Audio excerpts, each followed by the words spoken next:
A ver, pensemos en Doom Eternal, un xogo que fixo máis de 450 millóns de dólares en apenas 9 meses. Unha auténtica barbaridade. Pero, que o converteu nun fenómeno global? Porque non é só a acción trepidante, hai algo máis, un segredo no seu diseño.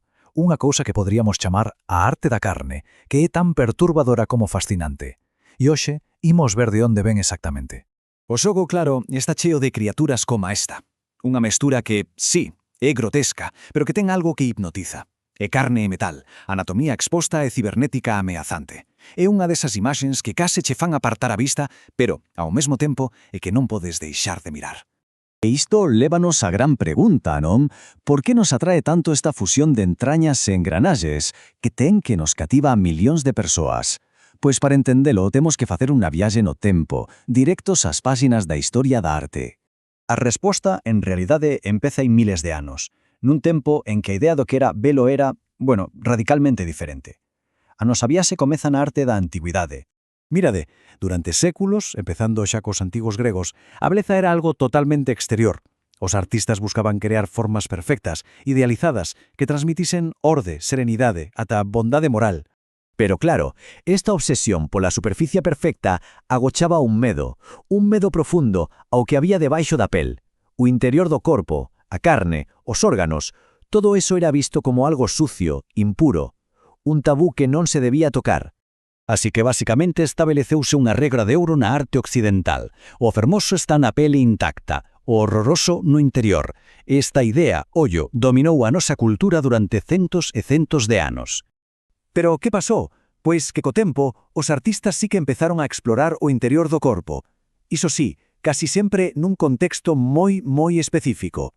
Cando o interior do corpo por fin apareceu na arte, non foi para ser admirado, nin moito menos, foi para representar o sufrimento, o caos, o infernal. O oposto total e absoluto do ideal clásico de beleza. Artistas como o Bosco foron clave nisto. Crearon unha conexión visual potentísima entre as vísceras expostas e as imaxes máis terroríficas do inferno. Moi ben, entón durante séculos a ecuación era sinxela. Pel perfecta significaba beleza, entrañas a vista, inferno. Pero chegou o século XX e introduxo unha nova variable que o cambiou absolutamente todo, a máquina. E así, obras posmodernas como a novela Crash, de J.G. Ballard, comenzaron a explorar esa colisión, a menudo violenta e sempre extraña, entre o corpo humano e a maquinaria. Deste caldo de cultivo nace o que se coñece como a nova estética. Un movemento artístico que está obsesionado con esas fronteiras que se van borrando entre o noso ser orgánico e o mundo tecnolóxico, entre a carne e o circuito. Perfecto, pois agora que temos todas as pezas, volvamos a Doom Eternal. Vexamos como os seus demos son, en realidade, a síntese perfecta de todas estas correntes artísticas que vimos. E aquí está a xenialidade do deseño dos monstros de Doom. O que fan é combinar o corpo clásico, ese corpo poderoso, musculado, idealizado, co corpo infernal, coas entrañas á vista, que representan o sufrimento e o caos. Pero non queda aí. Por riba desa mestura de clásico e infernal, os artistas engaden a última capa, os implantes cibernéticos, que vellen a representar os nosos medos máis modernos, os medos á tecnoloxía.